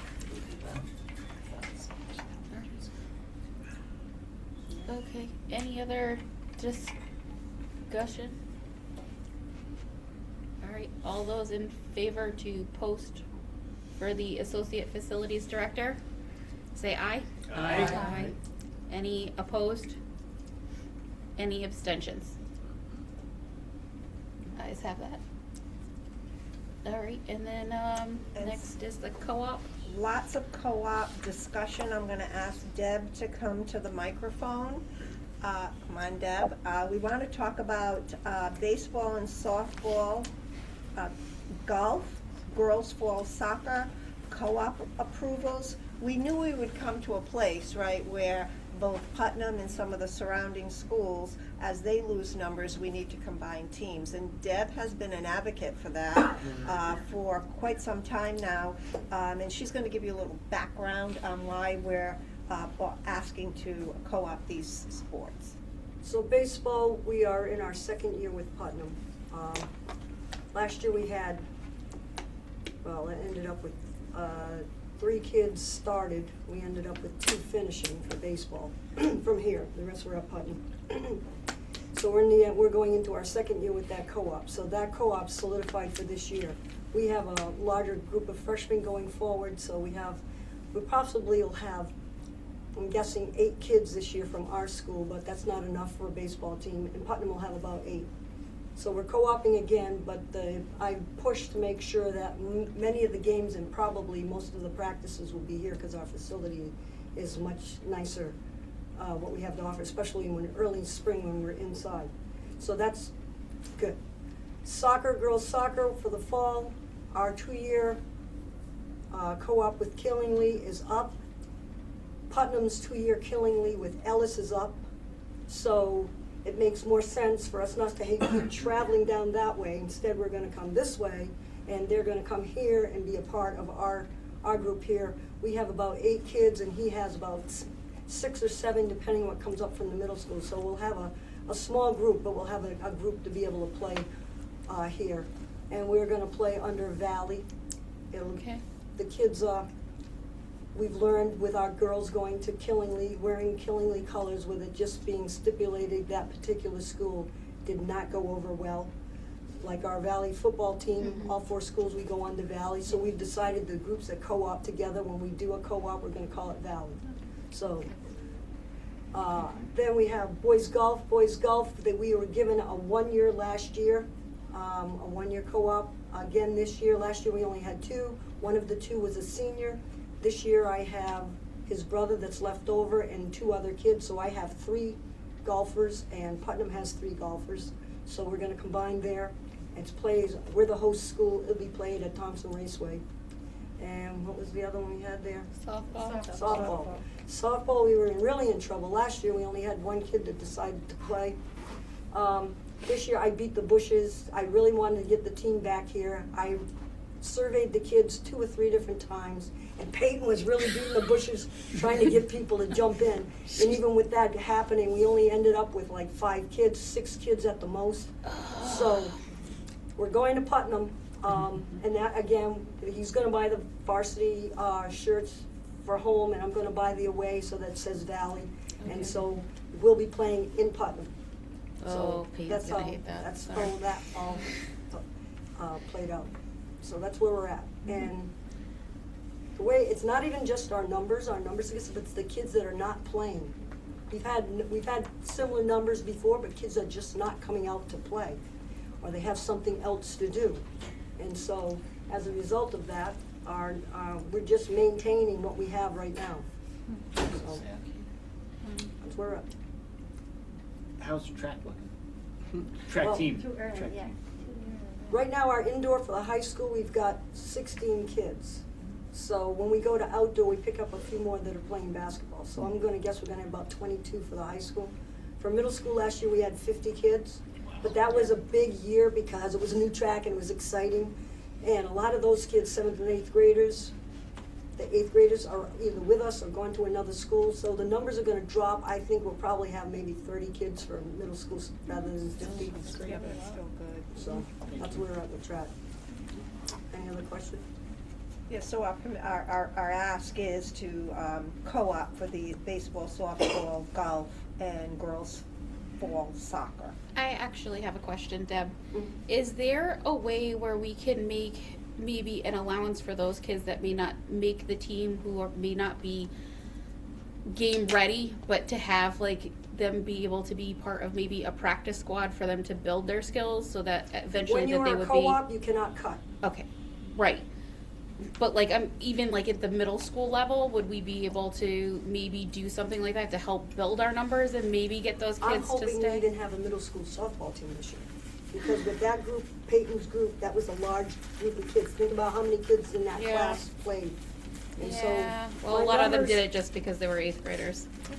Yeah, well, my number's here actually, because it was, in case you asked me from a previous. I know it was. So we had- softball for, right now, we would have 9 kids playing. Oh, for middle school. Yep. You need, that's if bare- every kid, that's if kids that played last year Come decided to back. show up again. That's not counting the 8th graders that are already up there. Okay. That's the leftovers. So that's really tight. And for baseball, baseball's on the bubble too, because we've got 8 and 2. We We lost really a got lot of 10. 8th graders last year. We got like 10. When you play baseball, you have to go to a senior league size field, and to put 5th and 6th graders in that, it's too big of a throw for them. And you can't put them in the infield at all. It's dangerous for them. They're not physically big enough to handle the ball coming. Softball's a little bit easier. You can stretch it, put the 5th grade out way in the outfield.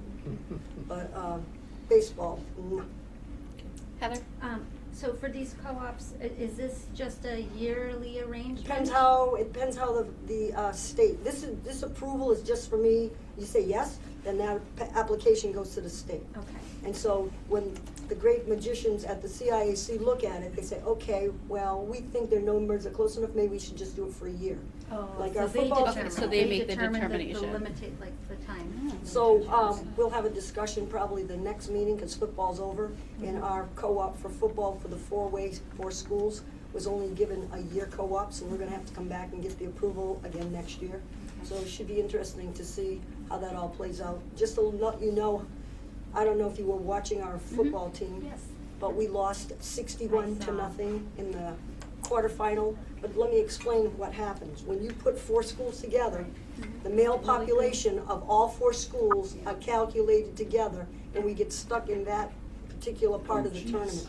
Yeah. So we may not have the skill level, but because we have the numbers, we went to double M. Right. Killingly, you know how good S, they are. isn't it? It's They're so an S. crazy. I know, I just don't Okay, understand. and so it's all great. based on population, great. on the pay population on the male side. We were So- also an 8 seed playing a 1 seed for that state game. Well, that's Isn't how, it the that's how you worst? bracket it. Yeah. Yeah. One, I know, 8, 2, but 7, I hate it, that's yeah. how you The always Thanksgiving bracket. game was awesome. That's all right, my grandson's team played them tonight, games are tonight. I don't know what the score is, but I have probably the one more same. question. So, with these Valley uniforms and stuff, and I know you said one school will buy the away ones and one, do you have the budget for that covered for this time, and should we build in budget? Oh, don't worry, I already did. Okay, very good. My budget that I put in, I included that, but Okay. I anticipated that happening this year, so. Yeah, Okay. okay, perfect. Mhm. All right, do we have a motion for co-op? I motion to give Director Spinelli whatever leverage and Yes. leeway she needs to co-op You're giving whatever her too team, much power. whatever I love to it. co-op whatever team she needs to. All right. Do we have a second? I second that motion. Amanda seconds. All in favor? Aye. Aye. Any opposed? Okay, I'll be back for Extensions? football. All right. All right. Thank you. Old business. I'm old. Justin? Did you, last month you had bullying questions, did you get that? I did not, like, I have we got the breakdown of Yep. the different reports, but I didn't get a chance to fully dig into that. I know that I had some questions in regards to the numbers that were provided in those reports. Hold on, because I had notes on it. Do you wanna look? I have them printed. Sweet. And I may have to get back to you on the answers. Yeah, Pass that, that's please. Just wanted to make sure we Yeah. covered it. You 'cause can it look was through, good. Yeah. that's like all that. So, I think it was covered, and I think you gave an explanation. Yeah. Last month, there was a little bit more questioning that happened, and I just wanted to make sure we had that one nailed. yeah.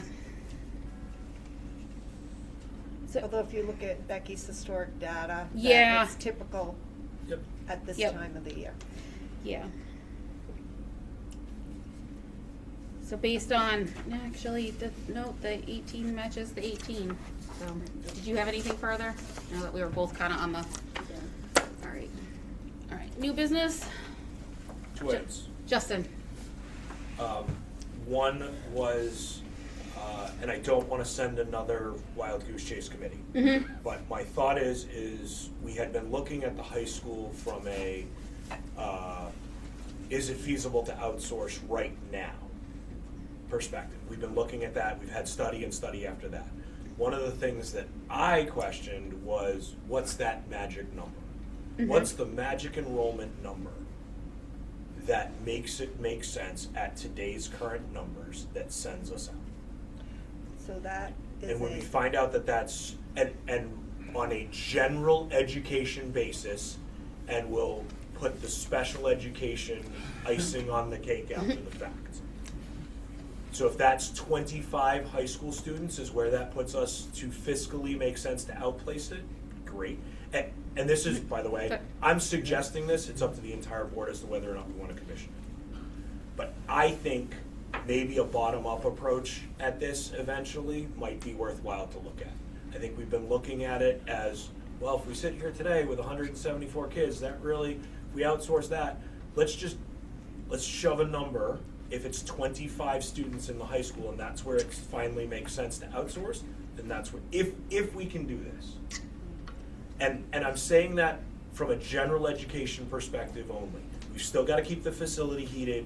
We've still got to keep the local admin staff to deal with certain things. But at what point do we get there? And I think we're going to end up with 25 or 50, and that's where we're at.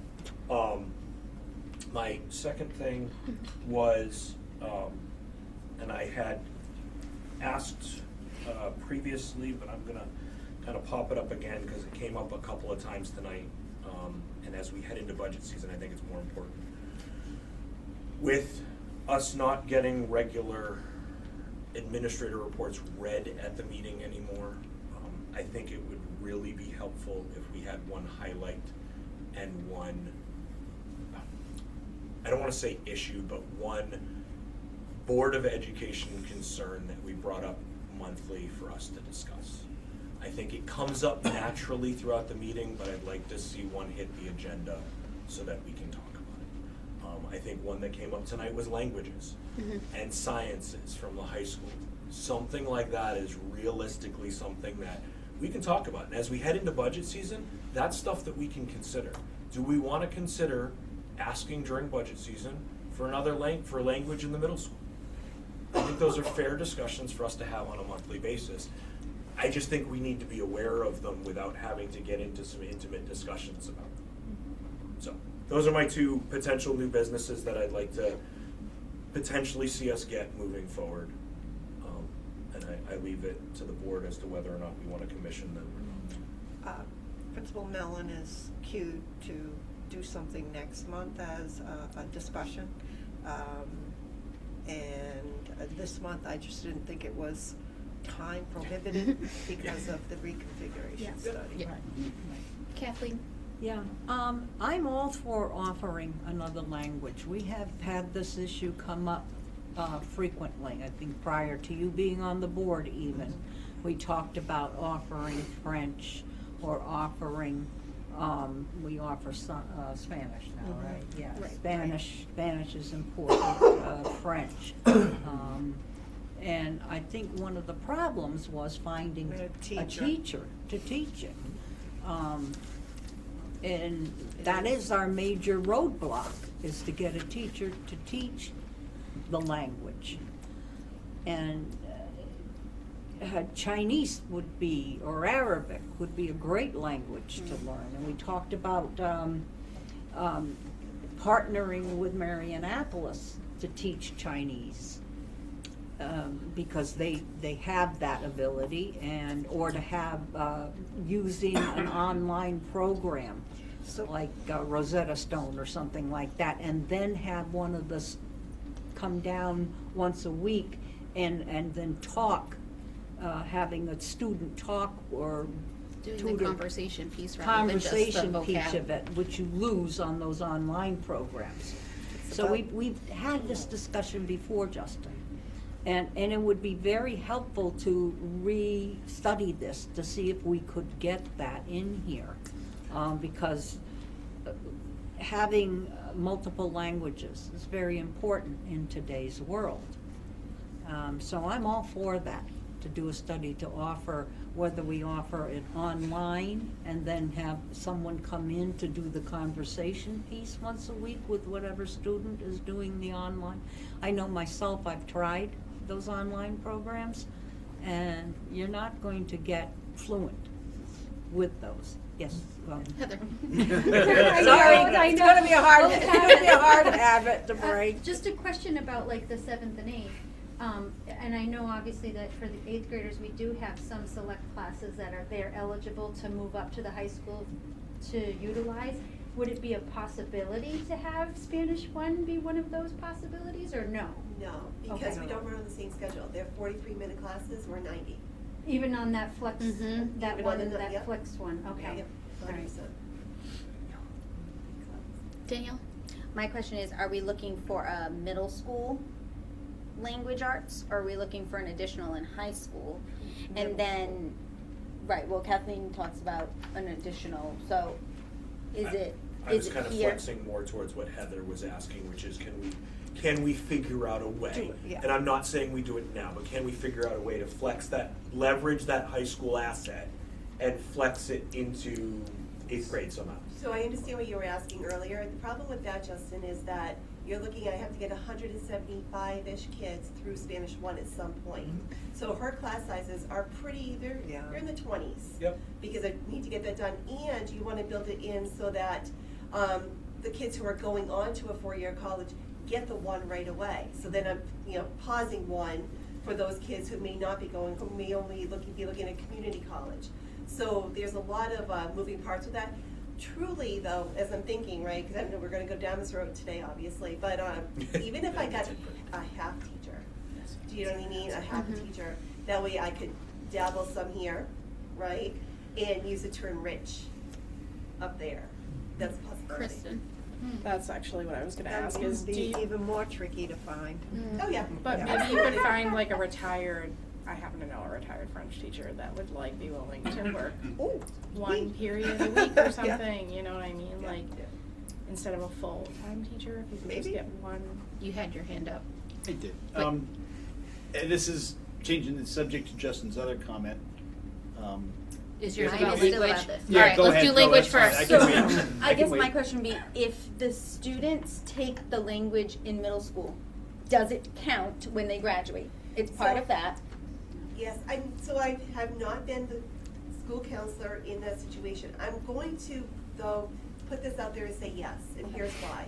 If you take Algebra 1 at this level, I can count that, so I'm gonna say yes. I And just so like to then, read it would it first, make but- sense to have another Spanish teacher where you take one here in middle and then an advanced class in high school? Ideally, yes, because So not looking that's the for a point. different language, but trying to maybe be consistent with the same language, because they do need, it benefits the student to have 2 years. It does, and I know we're talking about finding unicorns out there, Yep. right?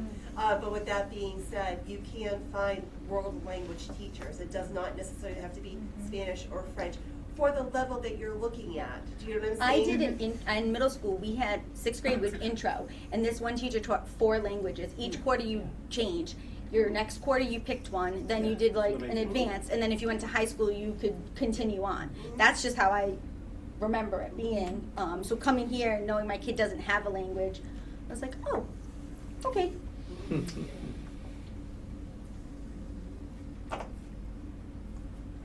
Okay. Sorry, Jess. No, it's all right.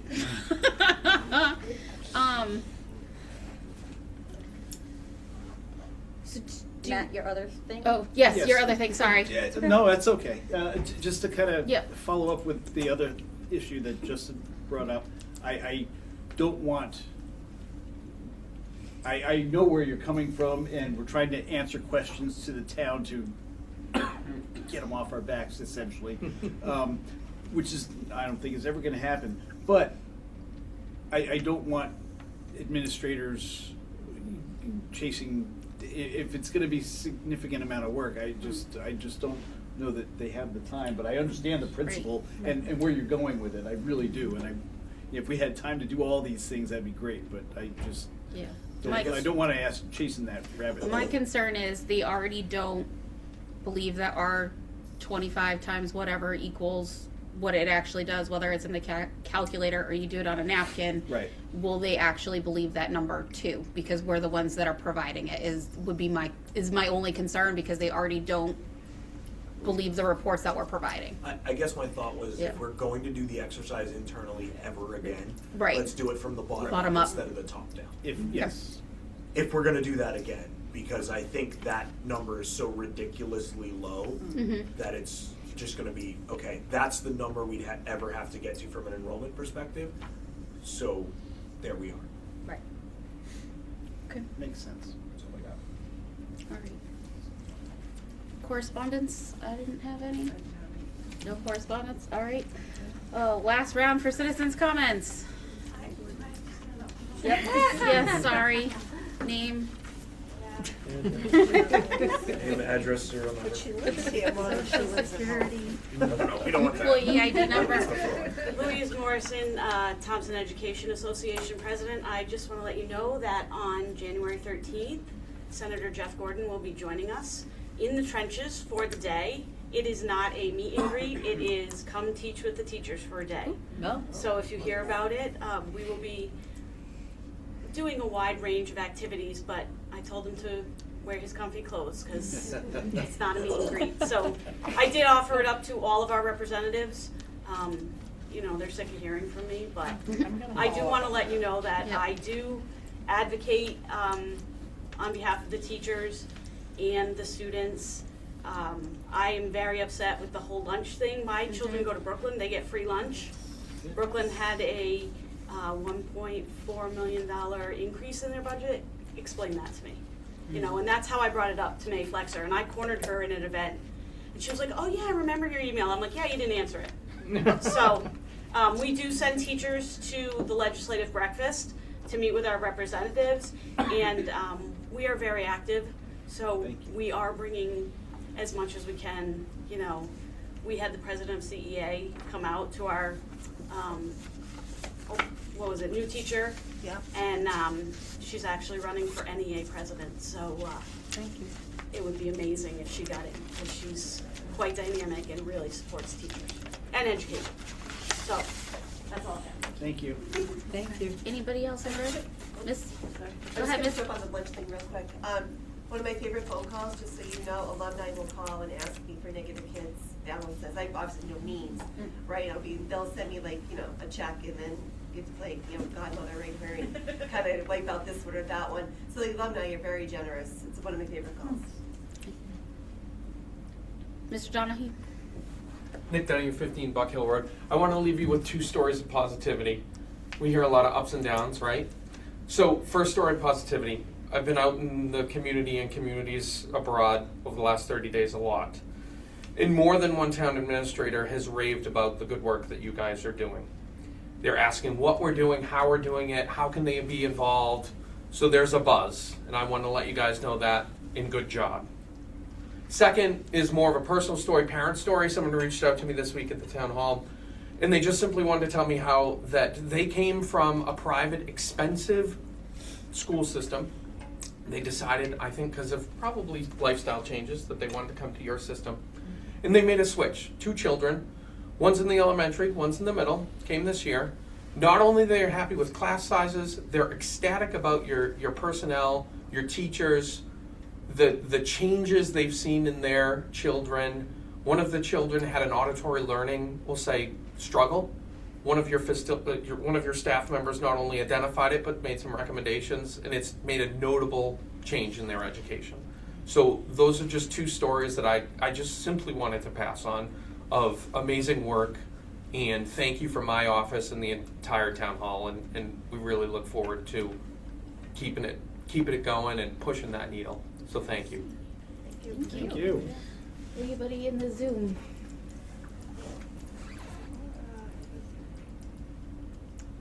I'm going to call that as a nope. Motion to adjourn.